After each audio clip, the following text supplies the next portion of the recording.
So yeah, we're playing some mono white again. My favourite. And it's some good shit. We've got another deck that essentially is playable using most of the cards from last format.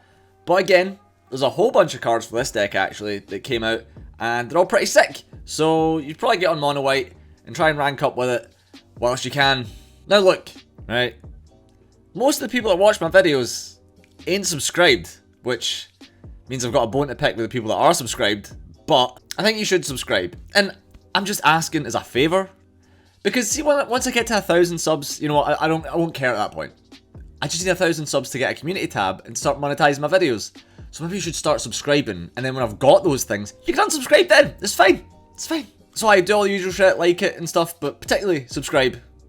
But let's go on to the deck list. So yeah, you might be thinking, so this is mono white, but it's not mono white life gain, and it's also not really white weenie. So what the fuck is it? Well, I guess it's mono white aggro that has like a slightly higher top end. And honestly, yeah, it's pretty good. It's pretty good. You can put down a lot of pressure, but because you're not just playing small guys, you've got an extra element of flexibility that you don't generally have when you're playing mono white. Now, just while we're here, honestly, if I was to make like any change, I think I would just take out one land and put in an extra Maul of Skyclaves. We're going to just do that right now, because that card is just the best card in the deck. So what about the other choices? Right, well, on a 1-drop slot, we've got Giant Killer, Selfless Savior. These are pretty self-explanatory. It's good, like, normally I hold back Giant Killers just a little bit, just so I can get some extra value out Chop Down. If it comes up, it comes up, and that's good shit. Tapping down a target's really, really good when you're just trying to stick damage into face. And then we've got Usher the Fallen, so this is like a really, really great 1-drop that came out of Kaldheim. When you attack with it, you create a 1/1 human warrior creature token, as long as you pay 2 mana. Very good. It's nice as a turn 2 play, if you just want to, you know, hold back a little bit, maintain cards in case you think your opponent's going to board wipe you. Then in our 2 slot, for the new cards anyway, we've got Clarion Spirit. This card is super cool. Whenever you cast your second spell each turn, create a 1/1 White Spirit, creature token with flying. So, essentially you can just start like flooding the board with like lots of little guys. The fact that they've got flying and it's super easy to proc this. You just play Clarion Spirit, then a Selfless Savior, and then you get your guy, which is sick. And then by turn 4 you can play a whole bunch of different shit and get the trigger. So it's really, really good. Luminarch Aspirant, Seasoned Hallowblade, these are just like staples at this point. Hallowblade plus Maul the Skyclaves is basically game, so that's what we're aiming for. Honestly, this combo is just so good. Like, the lack of needing to give a fuck when you have these 2 cards is just, it's freeing, honestly. Like, you can do anything else you want. You can pay more attention to just doing whatever, and you just click next, and then just attack them and you win. Anyway, so now we're on to Reidane? Reidane, right? Must be. God of the Worthy. Now, this is a 3 mana bit of a tax card, so essentially it just makes your opponent's board wipes cost 2 more, which obviously is extremely good. And as a lot of people are playing Snowland decks, your opponent's Snowlands come in tapped. That's not like really that relevant, if I'm being entirely honest, because a lot of the Snowland cards that people are playing are like super efficient. So if they're using that thing, which is like basically a Snowland Lightning Bolt, it doesn't really matter. Point is though, I really like this card. It's got flying and vigilance, so again, you stick all the Skyclaves on it, you're dealing a lot of damage. Then we've got Glorious Anthem. Now, Glorious Anthem is an interesting card because you could also play Basri Ket in one of these slots. Glorious Anthem is one of the slots that you could switch out, but you know, this card actually works really well with Basri Ket, so probably not this one. But if I was to switch out any card, it would probably be Reidane, God card. Next we've got Skyclave Apparition. Just to make a point, this card's obviously sick because it just kill more. Like, do I really need to explain most of this? I don't think I do. Skyclave Apparition, same basic reason you play this card. Like, fucking Jesus Christ, I think you're just more interested in the cards that don't initially make sense. Such as Legion Angel. Turns out this card's actually really, really cool as a top end for white. I would actually consider playing this in just like normal mono white, like mono white life gain or even weenie, because getting to 4 mana isn't actually difficult. You will get there. And by the time you can get a lot of value out of this, it's actually sick. Because you play the guy, if they kill it, it's fine because you've still got another guy that they then need to deal with. Legion Angel is actually, I think it's a bit of a sleeper, if I'm being entirely honest. Like, this card has been way fucking better than I ever thought it was going to be. Next, we've got Halvar, God of Battle. This card's also really cool. Now, an interesting fact of this card is, again, it ties in with all the Skyclaves.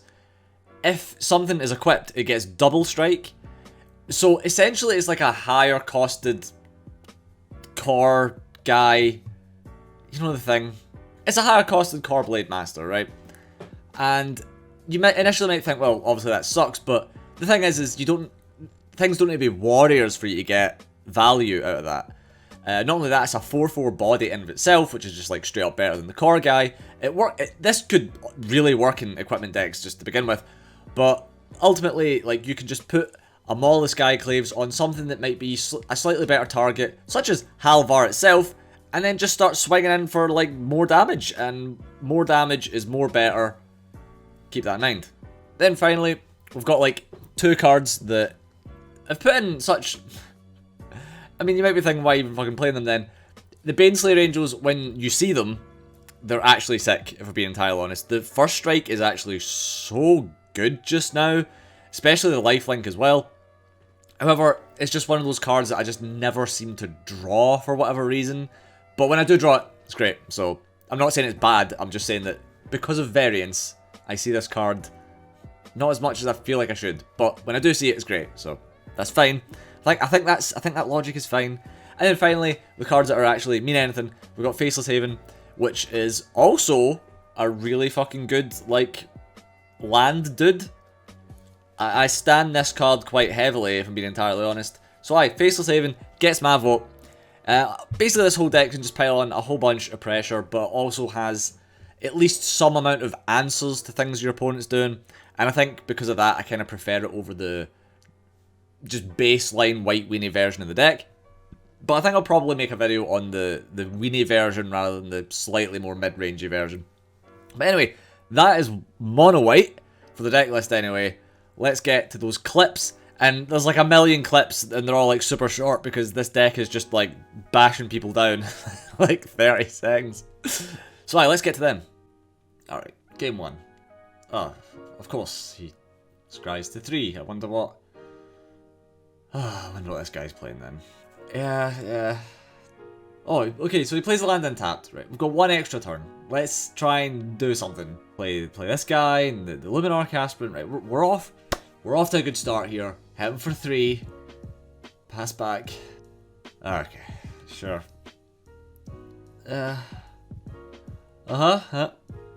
Maybe I can play through this. Well, right, I've got 2 Maul of Skyclave. It can't be that hard. Alright, he's down to 10. That's fine. Yeah.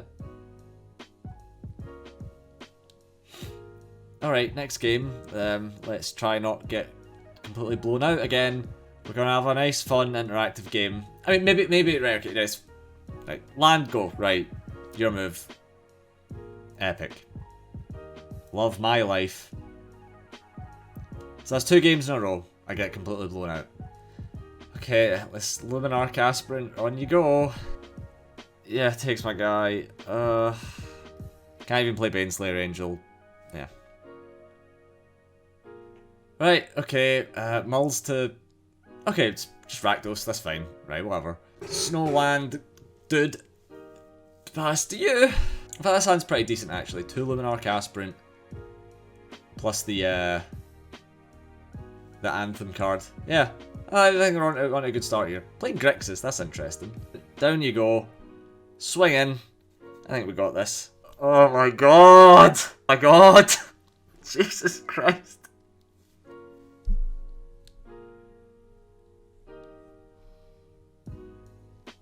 Oh my god. Oh my god. Right, who the fuck am I kidding? Right, next game. So hopefully you fare a little bit better than I do, getting blown out 3 games in a row by Tibbo's trickery.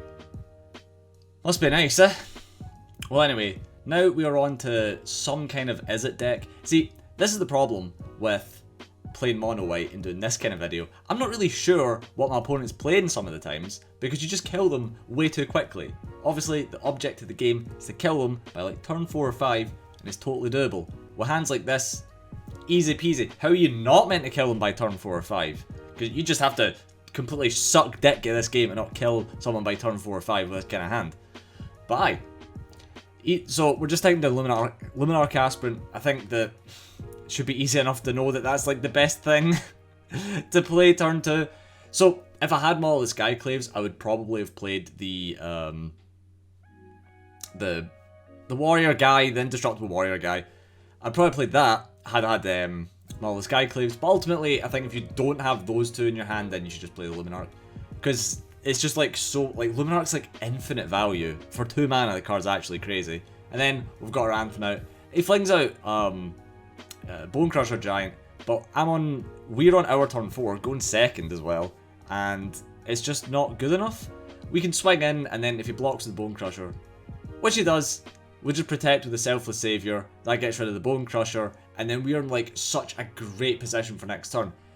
Doesn't even play anything, so obviously holding up some kind of like disruption on his turn, which you kind of have to, but forced to see it coming, the Baneslayer Angel. So that's quite nice bait in that case, but at that point, like, the choice is like, right, okay, the Baneslayer can hit and then I die at the Baneslayer, or I can use disruption on the guys that he's got, but even if he does that, it's still game. So that's where mono white is like really, really good. I feel that mono white is like mono red, but you can come back a bit easier from getting like board wiped and other such things with mono red rather. As soon as you stabilize, you pretty much have got them beat. And I suppose that's where the difference comes between mono red and mono white, especially this kind of mono white, you know, because there's obviously like different builds, but if you're playing the weenie build, it's way hard to come back. But with this version of the build anyway, like, you've got your land guy, you've got Baneslayer Angel, so even if you get board wiped and you fling down Baneslayer Angel, it's not really the worst thing that could ever happen, because Baneslayer Angel is really good. Or, I mean, Baneslayer Angel's fine. You know what, it's fine. Like, what, like, when you compare Baneslayer Angel to, like, every other 5-cost thing in the game, especially, like Elder Gargaroth, Baneslayer Angel's fucking dog shit. But anyway, play against Gruul. We're in Diamond, by the way, and this guy's playing a Crystalline Giant and Gruul. I don't know. And then he just attacks in, knowing that we can obviously block into his Bushfire Elemental. So I don't know what this guy was doing, but the point is, we're putting down way more aggro than this Gruul player can stand. Even with removal, we've still got our Selfless Saviors, so it's so good, man. Selfless Savior is such a good card. Just protect our guy, and it's game over. You just put down so much damage that they just can't do anything. And this aggro is probably, I assume, better in standard than it is in other formats, but I'm really, really gelling with this mono white deck. I really need to play a deck that isn't just like mid-range or aggro, because all my decks just seem to be one or the other. But I don't really like combo, and control is kind of boring. But there is a few control decks that I do want to play coming up, and it's a very interesting thing. So I'm gonna attempt that. I'll probably stream the interesting thing tomorrow. So if you're watching this, watch me tomorrow. Anyway, with this game we are up against control, and I feel that mono white, like I said, is actually okay against control if you can put the damage in quickly.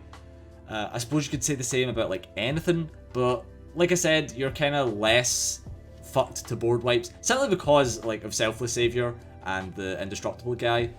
Those are just like such a great backbone for being able to keep the pressure on your opponent. You kind of just put them under like a really horrible position to be in, and then the only thing that gets you out of that is like shit like Glass Casket, which admittedly Glass Casket is very, very good. Now this guy can foretell as much as he wants all day every day, but as we know, we obviously win, because why would this footage be here if I'm not winning? But I mean, look how much we've got on our turn 4 here. This is a huge amount of pressure. Again, you can totally, like, I think Basriket in these scenarios, like the white weenie deck plays Basriket. See, it's just too much. Like, I think the Selfless Savior at that point was too much. because he obviously had like a Doom Scar foretold there. With Selfless Savior, just keep the most important guy, and I'm still attacking you, and then he's out of mana. So, aye, very nice. So, into another game. Hitting with a classic 1-2 combo, the 2-piece meal of Selfless Savior into Luminarch Aspirant. That Clarion guy is super great as well. And this is great because we keep Luminarch Aspirant alive, we put them all on it. In this case, I play Reidane, but you know, we can put them all on either of them. Then we're flying over. Reidane having flying is like super great. Might play Azorius Flyers, because boy do I just love Flyers. Like, those decks you just do not need to give a single shit about what your opponent's doing. As soon as they play a flying guy, then that's you, but normally they don't, right? So it's fine. Right, Reidane, well, Maul on, pretty decent. The fact it's got Vigilance is super great, and that whole anything over 4 costs an extra 2. Totally good. So, we get rid of the Anthem, which does kind of suck, and then we draw another Reidane, and I'm like, oh, it's not looking amazing. But the logic being is we've got this land guy, so I'm like, right, well, what I'll do is I'll keep the Giant Killer in hand in case he plays like a Croxa. Then I can just kill it. But then, ultimately, like, it just kind of also doesn't matter because he's only on 4, so who cares? But if he plays anything, I just kill it with a Giant Killer. Giant Killer, honestly, is... I think that for like the longest time last year, that just kind of went under the radar. People weren't really playing it. But, yeah, Giant Killer is kind of something, like, really, really good. Now, this kind of hand's super cool. 2 Maul is amazing, but 2 land, obviously, isn't amazing. Drawing that third one was... Admittedly, like... This was variance in my favour for this game. But sometimes, you gotta just take the risk, right? Now, again... I think it was way better to use the boast effect here, because it means that I'm not like committing too much. Because as an example, right, I could put the Maul on our guy here, and then when he kills it, it's like I've gotten less value out of it because I wouldn't have had a guy. You see what I mean? Like, putting the Maul on that guy wouldn't have been the correct play at this particular point in time. Now, we're up against a Doom Foretold deck, obviously, Esper Doom, and that should be a matchup that's probably pretty difficult for us. But as long as we're keeping the pressure on and we're forcing him to like negate stuff whilst we have pressure on board, which is why like these kind of decks are so good, because by like turn 1 or 2 you've already got like at least a little bit established, and then that's, you want to put them on the back foot, you know. But I mean, how much explanation do I need to tell you about an aggro deck, you know? Now, at this point, this guy really could stabilize if he has a board wipe. Like, we're not in the greatest of positions.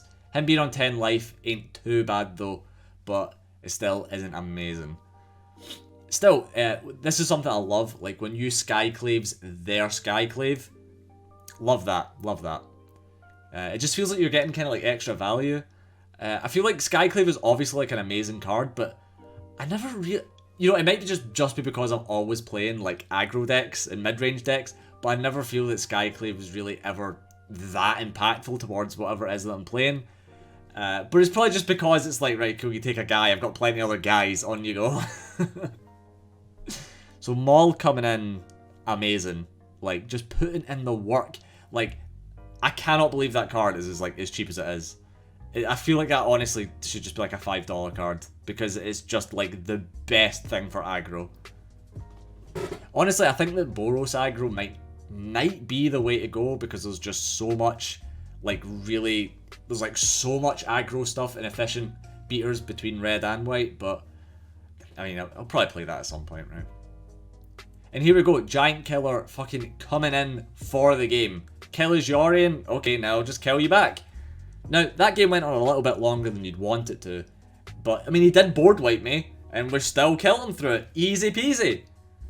That snow land, the guy that turns into a guy. The land that turns into a guy for 3 snow mana, the card's actually so sick. Like, admittedly, it's like a... Maybe it's not better than, whatchamacallit, Crawling Barrens, but it also kind of is better than Crawling Barrens in this deck, where your mana curve is like way lower. and the games are going on a lot shorter. I mean, I guess it is. But this is also against mono white. This guy also playing his own Maul the Skyclaves, but like it just is what it is. It's like just super easy to get the damage in. This is specifically why I like having this particular version of the game, version of the deck rather. Being able to use Skyclaves to just get rid of their flyer or their one problem card, because that's the thing. Like, if you're playing this deck, just one thing your opponent does can just fuck you up like the whole game. And Skyclave is just so good at just making sure that doesn't happen. So we're just piling the pressure, down to 4. We're still up at 17. That's crazy. What is he going to do? Fuck all. That's what he's going to do. He's going to do nothing. He's going to lose the game. Even if he swings in here, he can't gain enough life back to really make a difference. So it's kind of weird. Like, why even playing at this point? Like, realistically speaking.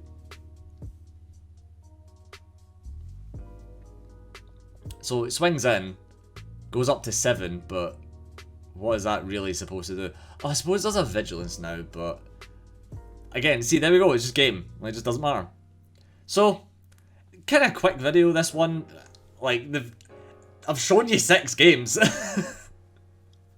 if you made it this far into the video, please tell me. I just kind of really curious. Also helps the algorithm and all that kind of stuff. But yeah, please tell me if you did make it this far. Super appreciate it if you did.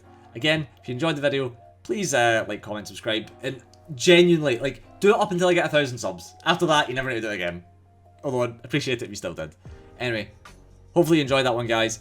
I think the next video I'm going to do will probably be like, is it control? I'm working on an Angels build, but I feel like actually there isn't enough Angel support. Like, that might sound insane, right? But there's like half an Angel deck, and then there's already like a full Cleric deck. So trying to combine those two just seems like sort of clunky. The thing is though, is I think that the Angel deck should be built around that 1/5 cost enchantment, but there isn't enough low cost Angels to justify it. So you need to fill the other half of the deck with stuff that isn't Angels. So I'm just kind of sitting here like, how do you go about this? Anyway though, I'm going to leave it there. Hopefully you enjoyed that. I'll probably stream tomorrow, so if you fancy it, join me there. And hopefully I'll have a video for the next day or two. Catch you guys later.